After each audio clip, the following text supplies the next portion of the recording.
I'm interviewing Ashley St. Clair right here on Airchat. She's the operations manager at Babylon Bee and author of Elephants Are Not Birds, a great book for kids combating the transgender propaganda being pushed in many schools in the West today. Audience questions are welcome. I'll post the best ones in my main thread with Ashley for her to answer. So Ashley, why don't we start with you telling us what's happening right now in New York City? Could you also talk about the big number 7.2 million? First of all, thank you so much for having me. I think the concept of Airchat interviews are super cool. You'll be able to tell really quickly if people are Googling in between responses.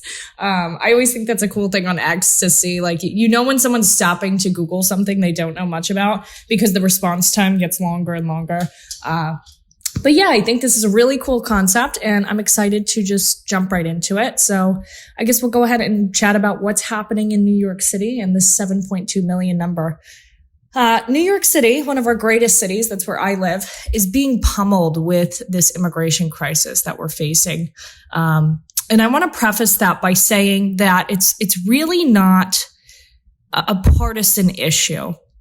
This immigration crisis is very administration specific. Obama did not have this problem. Trump did not have this problem. Democrats and Republicans. This is very administration specific and bigger than anything we've ever seen before. 7.2 million. That is the number of illegals that have come into the country. And some people don't like that word. But these are people who are crossing the border and they're not going through the legal means. They're crossing the border and coming into this country, 7.2 million. And for perspective, for people who are not able to really envision that number or compare that number, in the 62 years that legal immigrants were coming through Ellis Island, there was 12 million. So we are on track in 4 years to almost surpass the entire number of legal immigrants coming through Ellis Island in just 4 years under Biden, the number of illegals coming through our southern border. An even bigger number than that for New York City is 12 billion with a B. And that 12 billion number, that is the number of dollars that New York City is set to spend to combat this migrant crisis through fiscal year 2025. So it's taking an insane burden on the taxpayers here that we are already having struggles as New Yorkers ourselves. I mean, rents are through the roof. The average rent price in Manhattan is like $5,500. And now we have, an influx of migrants that are being sent here. And even Mayor Eric Adams, who's a Democrat, he's like, this is unsustainable. We can't do this. He's putting limits on the number of days they can stay here. While also simultaneously giving them like 53 million in cash cards.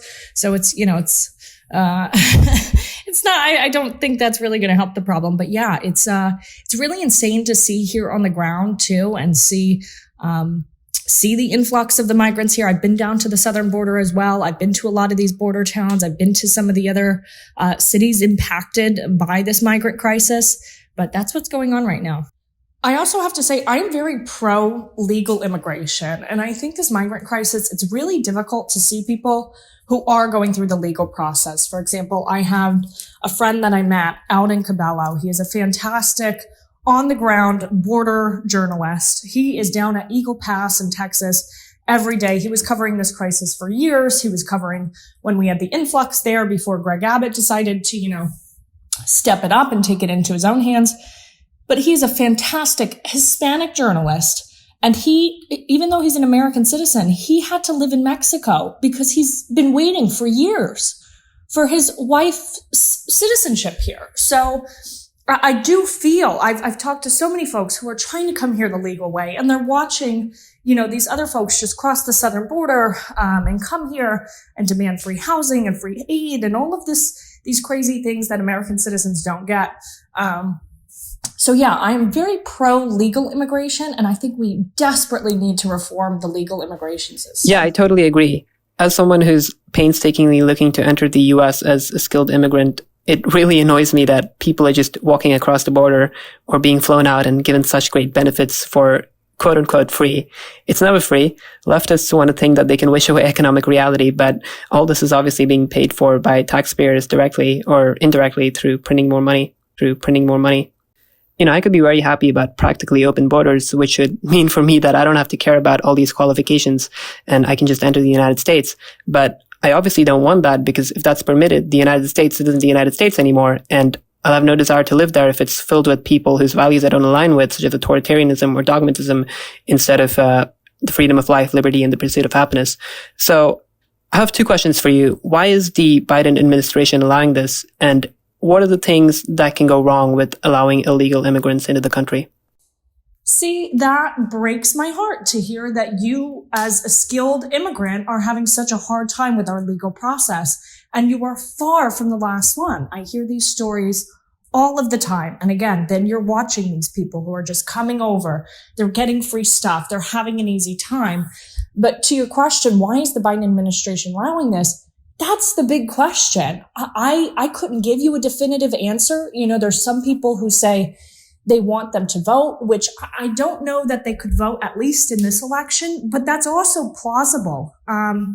Because here in New York City, they passed a law that was eventually struck down by New York higher court because it was so absurd. But New York City actually passed a law that would allow non-citizens to vote in local elections. And that's kind of what they're doing now. So they get upset when you say the word illegal, because even though, they're not going through the legal process, they're crossing the border because they're claiming asylum. And now, on paper, they're claiming asylum, but I've been down to the border. I'm talking to these people. Most of them are coming not for asylum. They're coming for economic reasons. They're coming, because they want a better life, but they're not necessarily fleeing persecution or what we would typically call asylum. They're claiming asylum. And because they're claiming asylum, they are technically legally here. And we're seeing this not only in the United States. This is how they're doing it over in Europe as well. I've spoken a lot in Europe and Italy to the folks there, because the entirety of the West is dealing with this migrant crisis. And it's the same thing. It's these asylum laws, these refugee laws that are really being used as a loophole. And in Italy, for example, the current woman running everything over there, she ran on fixing this migrant crisis. Then she gets in and she realizes, I can't really do anything because then I'm going to be breaking international refugee treaties. So these refugee treaties, these asylum laws, they're really making everything over complicated, to the point that some people really have their hands tied in terms of doing anything. In terms of what can go wrong with allowing these people into the country, it's what was interesting is months ago, back in December, I was boarding a flight at the Phoenix Sky Harbor Airport to JFK here in New York. And it was a late night red eye flight, leaving at 11 p.m., landing in New York at like 6 a.m., something like that. And I noticed, because I've been down to the border, I've been down to the processing centers, everybody in line had the processing center bags. And what that means is that these folks had just been detained at the border, brought to a processing center, and now they're being flown around the country. So I videotaped this and I reported on it. And then I find out all of these pilots start reaching out to me. Pilots from major airlines, pilots of 30 years from every major airline, from Delta to United to you name it. And they all said the same thing. What scared me the most is one of these pilots, he said, Ashley, we have no idea who the hell is boarding our flights. Some of these folks are using arrest warrants as ID. Some of them just don't have ID. Others are just using the detainment paperwork from the processing center and from the border as IDs. They're separate TSA lines. They literally are getting separate TSA lines. So that is the biggest concern for me, is one, the security issues of we frankly do not have any idea who is coming into our country because we're not vetting them properly.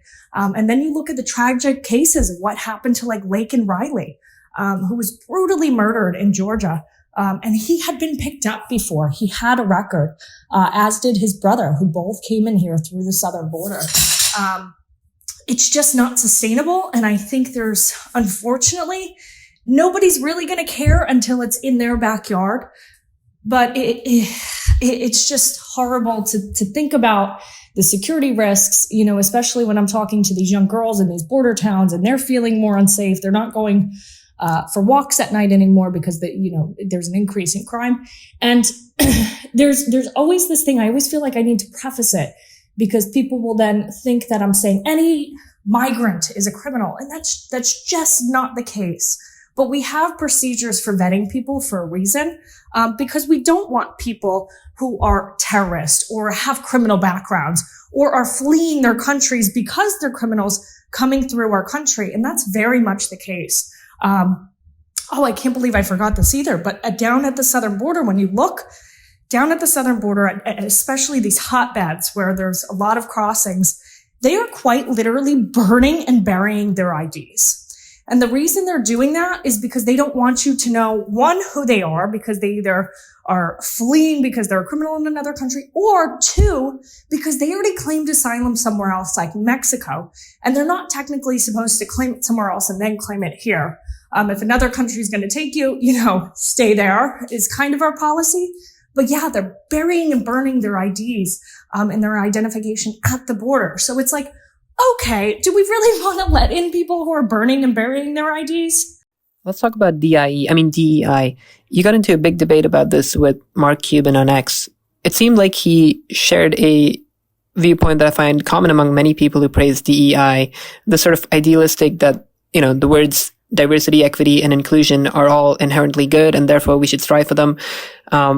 I don't think that's what happens in practice, though. Milton Friedman famously said, a society that puts equality before freedom will get neither equality nor freedom. Obviously, he didn't say it famously enough, but where do you think this desire and push for diversity, equity, and inclusion comes from? And why is it not as good as it sounds?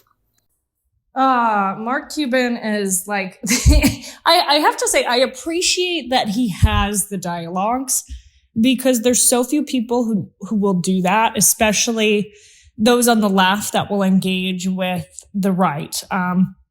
The right statistically is much more likely to engage with the left. And this is not in defense of the right. I have a lot of issues with the right as well. But yeah, it's nice to see Mark Cuban having that dialogue, even if he's horribly wrong. My DEI back and forth with him is because Mark has this like idealistic understanding of the DEI initiatives pushed by a lot of these corporations, in that he's like, oh, well, if you take all of these words, diversity is a good thing, equity is a good thing, inclusion is a good thing, without really thinking critically about it, like especially the equity part, where it's not that they want equality of opportunity, they want equality of outcome, and it ends up being incredibly Marxist. The other aspect of that is that Mark really did not have an understanding that a lot of this diversity is very forced. He wasn't aware that there were quotas at companies like IBM and Disney and all these other companies with a percentage of, we need this X amount of this race hired. We need X amount of diversity. And that is a recipe for disaster, to hire based on race rather than merit. And there are some good arguments for, hey, certain groups have statistically, like, they're not given the opportunities, even if they're just as qualified. And that's something to talk about. However, DEI is something totally different. And it's this forced diversity for the sake of diversity. And especially as it relates to airline pilots and stuff like that. And the right took that way too far. I feel like DEI hire has become like a racial slur for some of the right, where it's like, okay, guys, calm down. But it's, especially as it relates to the airline pilots, I had a lot of them who were also talking to me about this migrant crisis, who said, hey, they're lowering the training standards for the purposes of DEI practices because, whatever. And so that's really concerning.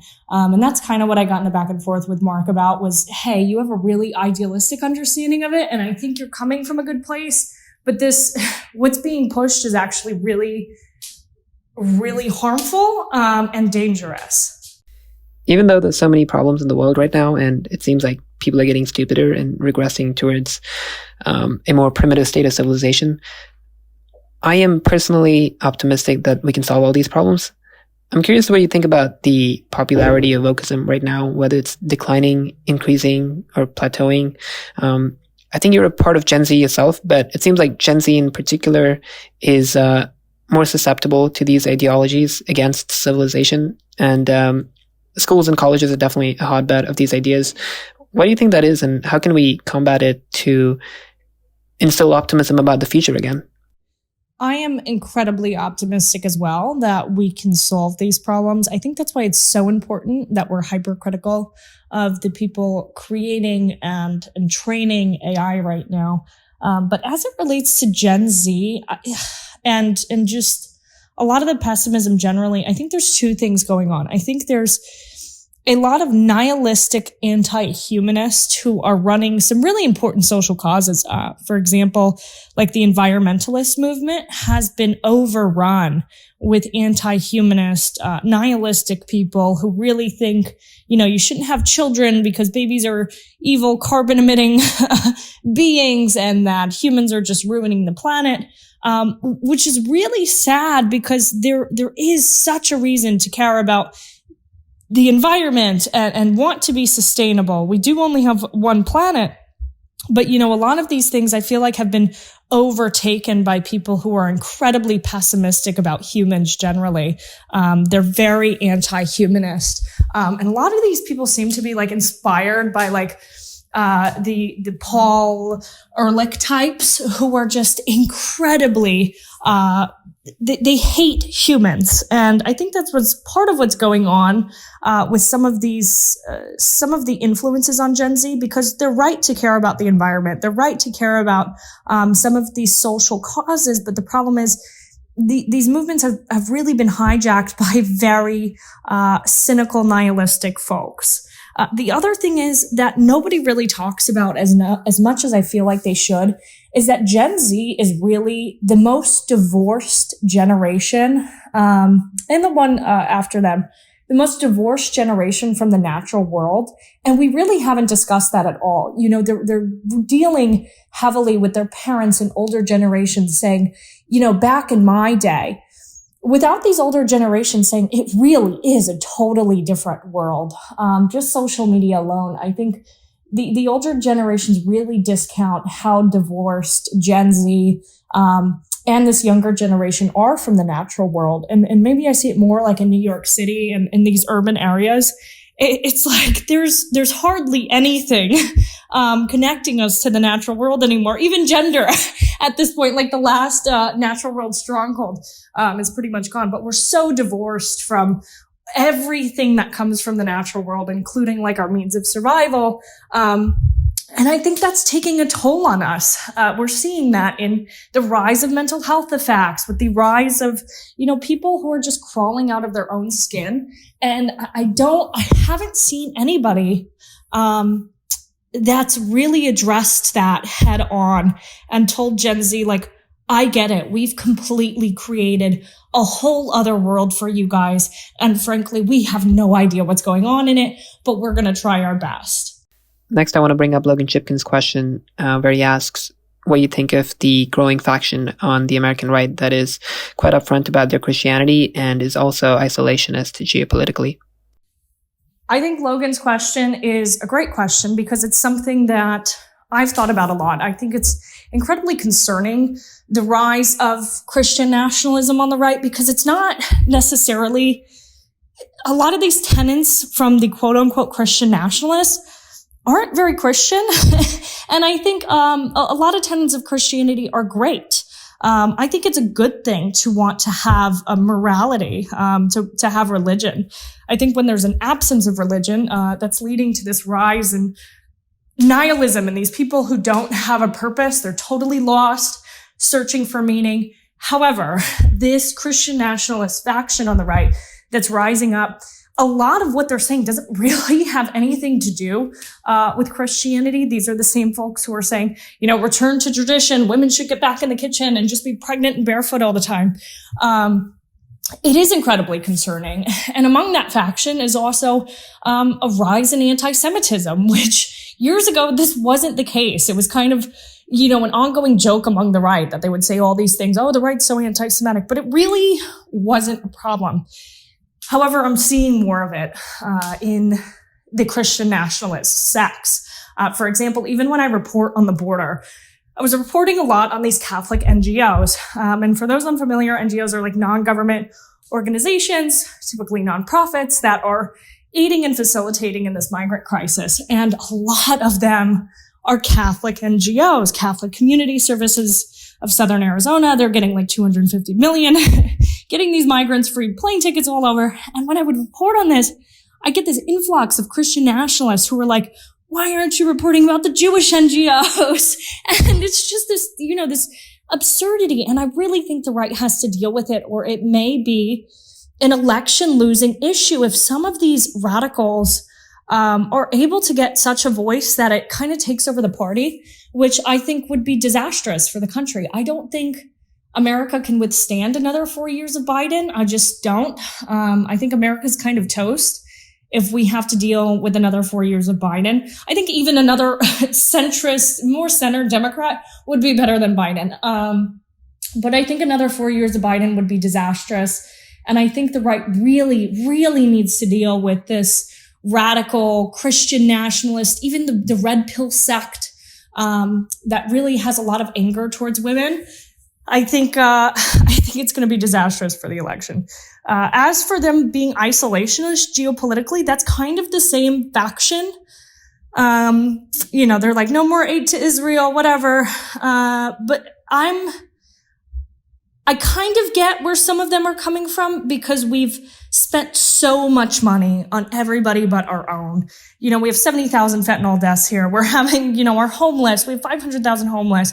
We have veterans who are homeless on the streets. A lot of our towns in America are turning into like zombie land. If you've been to like Kensington, Pennsylvania, it's just horrible that, we have a preference to sending billions to Ukraine instead of dealing with the death and devastation that is becoming way more prevalent in America. And, I kind of feel for them in that way, but I don't think being an isolationist geopolitically is smart or even feasible. I don't think that's going to happen. But I do understand where they're coming from, that they would want more of a desire for some sort of sense of nationalism and caring about our United States citizens more than we care about the rest of the world. That makes sense to me, and I understand where it's coming from, but I just don't think that's feasible. I don't think there's a world in which America becomes isolationist. I know you're a big X user. I think Elon's done an incredible job freeing the bird. What do you think the state of mainstream media is right now with X and more people waking up to the importance of free speech and civil dialogue? I'm sure you saw the interview Don Lemon did with Elon recently, which was hilarious to me in parts, especially the part about censorship and Lemon just not understanding what Elon was trying to say. As an independent investigative journalist, what's attractive to you about X, and perhaps what could they do better? Free the bird. Yes, I've always had a preference for X, for Twitter. I even deleted my Instagram just because it made me very unhappy. I felt like Instagram, and some of these other platforms, it's very performative.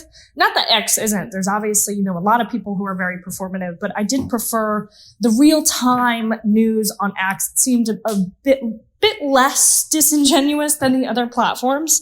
But I think X is so important to the future of free speech. And really any platform that vows to just allow people to be open and honest. Especially as we're going into the world of AI and people talking about AGI. Let's take Google Gemini, for example. One of the most under-discussed parts of the Gemini disaster was, well, what is it training on? It's training on the internet. It's training on the internet that's already been heavily censored and filtered and biased towards being politically correct. And having any sort of AI or AGI that's built on a dishonest version of humanity is incredibly concerning. And for me, X and that value of free speech has become so much more important beyond the constitutional value of free speech. Obviously, free speech is a human right, but when we're thinking in terms of AGI, free speech is important now more than ever, because if we're not feeding the system an honest version of humanity, it is going to start spitting out recommendations for humanity based off of a dishonest version of it. That is a terrifying thing to think about. So I think X is really a great opportunity to kind of capture. Maybe the last opportunity is X or any platform that is free speech to capture an honest stream of human consciousness. In terms of what X could do better, I think they really need to get a handle on some of these engagement farmers who are monetized and stealing content and the clickbait. It's getting a little bit out of control, but I also think it's incredible that X is finally doing monetization. I've seen a lot of people, a lot of really good independent journalists who are now making money on X, despite posting on that platform for free for years. I posted on that platform for free for a decade, and it's cool to, see a check come in for things I was already doing. But it does run the risk that any news outlet, any social media platform runs, and that's that sensationalism. And staying away from that and not incentivizing clickbait or stealing content, incentivizing originality and honesty is going to be really important beyond just the value of free speech. I think we really have to promote honesty as well. I also think what Elon is doing is incredibly profound. I mean, we're also watching him go head to head with these tyrannical governments in places like Brazil, where they want to crush the human right of free speech. And they've built these entire censorship apparatuses out of their government. Brazil was requesting that X censor a sitting member of Congress in Brazil. And Elon and X are really standing tall against this. And I think it's important that anybody who has any amount of power or influence in a company, whatever it is, they have to start having courage. They have to be brave. Me as an independent journalist, one thing I notice is I talk to a lot of sources, and so many of them have to remain anonymous or they can't come out with a story because they're scared of what they're going to lose. And what we're seeing right now is they're raising the price of freedom so high that nobody is willing to pay it. And what happens with X and Elon is he is the first person to tell Disney and their mountains of money, fuck you. We don't need you. Pardon my French, but so many people are not recognizing how monumental that is, especially in a world where so many people that we look up to, they're really cutting corners when it comes to morality and taking a stand and having courage. I think we have an epidemic of people who do not feel strong enough, courageous enough to be brave and say something. So I think in terms of the cultural value of that, it's priceless what he's done for free speech and instilling courage and hopefully more leaders around the world. 100% agree. Can you talk about the documentary you're working on the effects of birth control on women and the war on women, as you call it? Yeah, absolutely. I am currently working on the birth control pill is kind of a center focus of it, but not for the reasons of, birth control is bad type of thing. The birth control pill really represents something that has been going on for a long time with women and feminism. And a lot of these things sold as progressive to us are actually terribly regressive. There's not much of a thought when it comes to feminism or women's rights on if it's actually good for women, if it's a net positive, if the effects of, say birth control or whatever is that good? Have we looked into this, or are we being medical guinea pigs? Feminism has become, when you really look into it, it's more of this bio-libertarianism, progress for progress's sake, not really, hey, what is going to be most beneficial to women?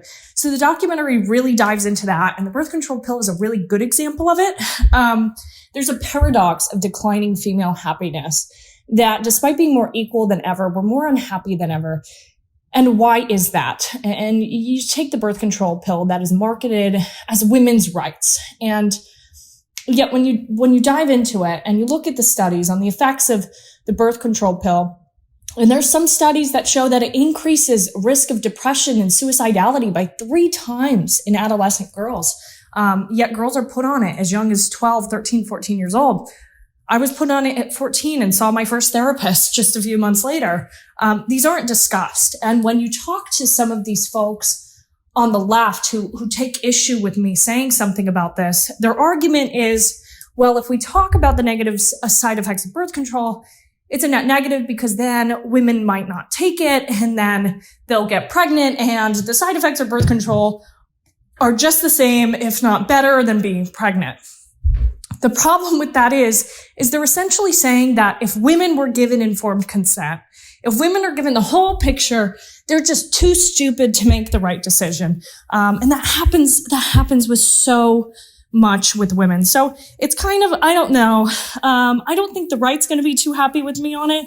It's something that I hope is more palatable for the left. And I've gotten, as I've spoken out about the birth control issue, a lot of big names have boosted it and started discussing it. But what has been particularly concerning and is part of the problem is there's people on the right, especially on these Christian nationalist sects, that are now taking it to say we need to ban birth control. And that's not what this is about at all. And in fact, that's the crux of the issue. These people, women are not allowed to talk about these things because it's either, men hijacking the conversation or these other people saying that, well, if you talk about it, it's a net negative for all of you guys. So I'm hoping it can be like the first honest deep dive into not only the pill, but how feminism has kind of become this bio-libertarianism without much of a regard for what is actually good for women.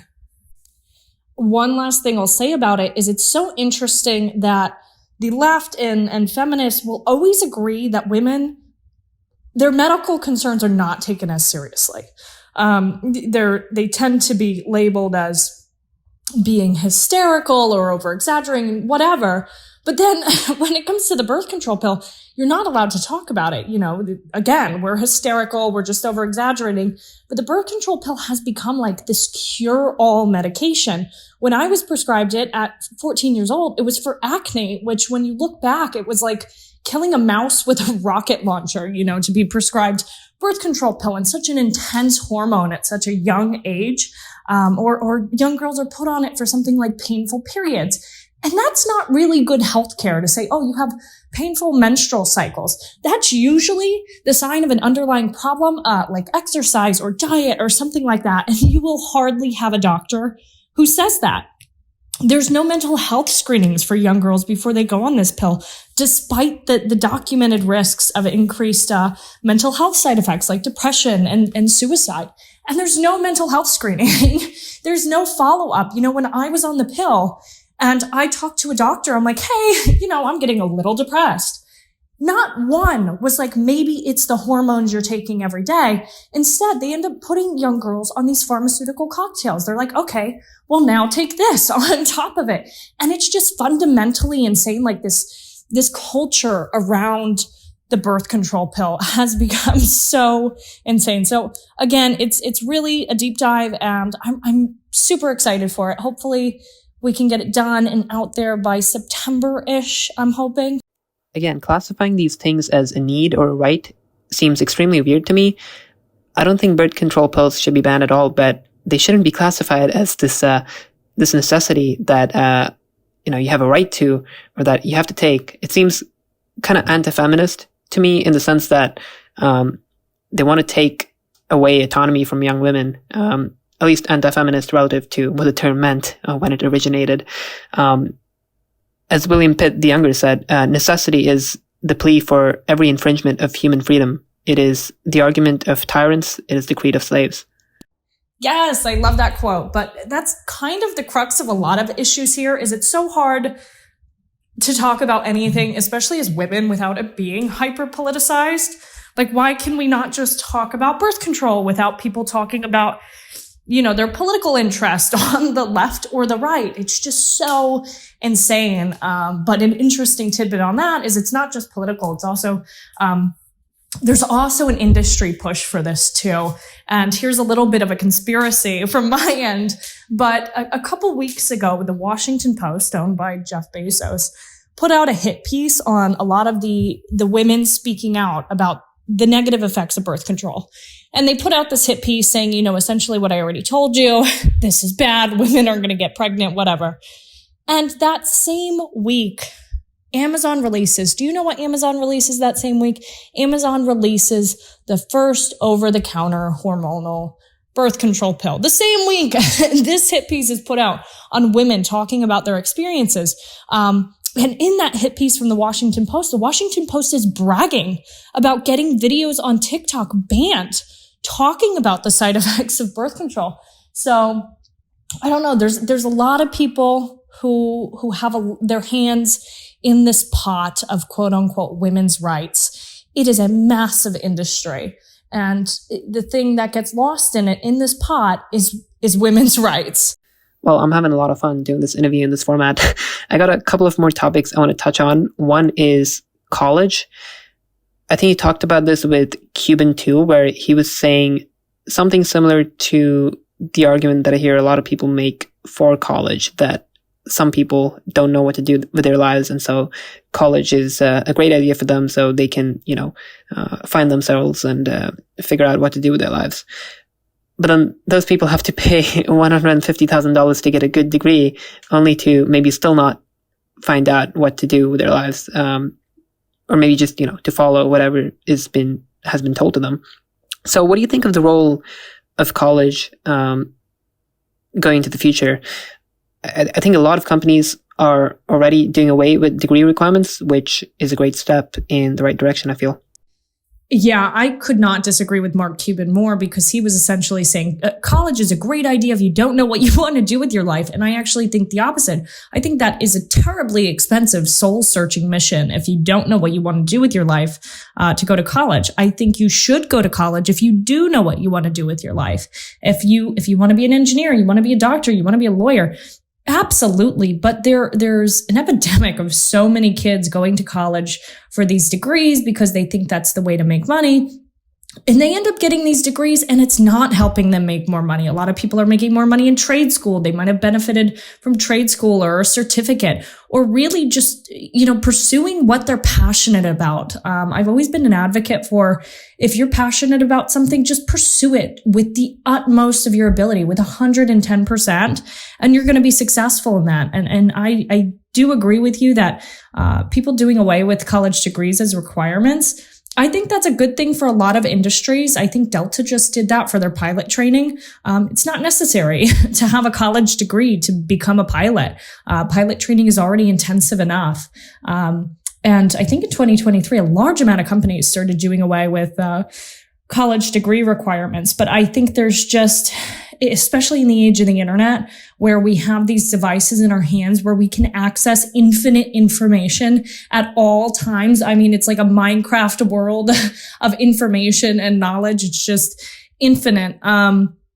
I think with the right amount of discipline, you can still, not that, the internet is in replace for a degree, but I mean, you do have a lot of knowledge that you can gain on the internet through reputable sources, combined with a degree of work ethic and ambition that will take you a lot farther than some of these, liberal arts degrees. But again, I think it's important for people to be in these fields. So I just think there just needs to be more caution. I don't think college is one size fits all. I don't think everyone should be going. I think the culture of college and student debt is out of control. Most people I know have student loan debt. It's insane. Even rather successful people, they still have student loan debt. So I think it's just the culture of college has gotten out of hand, but it seems like we're reversing course on that, which is a good thing. Lastly, I know you wrote a much-needed children's book on the whole transgender issue. What was sort of your aim with that project, and would you say it was a success? So my book, Elephants Are Not Birds, it really hits on what I believe is the crux of the transgender issue as it relates to children, and that's an identity issue. So many people like to hyperfixate on a boy versus a girl. You can't change your gender, whatever, but Elephants Are Not Birds fixes on the identity portion of that, right? It follows an elephant named Kevin who sings really well. And Kevin sings so well that people say, you sing so well, you must be a bird. And TLDR, he tries living life as a bird. And it doesn't work out. And he ends up going back to his roots as an elephant and learning that that's the way he's most helpful and useful. But going back to the identity issue of the trans issue, I think the trans issue has been so sensationalized. And both sides have a lot to gain from this, right? The left has a lot to gain. It's really popular to say you're an ally or even identify as trans. The right, it's super popular to think all trans people are going to hell and, a boy can't be a girl. That's ridiculous. But the crux of the issue that I don't think enough people are talking about is why is there such an increase in people who are quite literally crawling out of their own skin? An influx of people whose minds are rejecting their own bodies. That to me is incredibly concerning, that we have such a rise in children, especially, that are having just full-blown identity crisis. To the point that, now they're saying the only viable option is medical intervention, really extreme medical intervention, from hormone replacement therapy to these gender reassignment surgeries. And to me, it just seems incredibly experimental. I don't think we're really getting to the crux of the issue with the trans issue. It's just, again, so much of the discussion is lost with this sensationalism, instead of stopping and asking, why is this going on? And especially here in New York City, I see 8-year-old girls who are becoming trans. They're trans at 8 years old. And when you talk to the parents, I feel horrible for them, because the parents are put between this place of, they don't want to go forward with this for their child, but then they're talking to these doctors who are saying, well, if you don't do this, your child's going to kill themselves. And that may sound harsh, but that is the reality of what these parents are being told by some of these medical professionals. Well, if you don't transition your child, they may end up dead. Would you rather want a trans child or a dead child? And unfortunately, I think the political landscape is obfuscating a lot of really honest discussions about this issue. Well, Ashley, this has been really fun for me. I really appreciate your time, and I love everything you do, so thank you so much. I'm looking forward to more of your investigative reports, obviously your documentary too, and more conversations on Airchat and X. Yeah, thank you so much for having me. I think it was a really fun and engaging interview, and hopefully we can get more of these. I think this is a really cool format that you guys are doing here on Airchat generally, and especially for interviews. I think it's fun. People can take their time to digest it. There's not a whole lot of air in between, no dead space. So thank you again.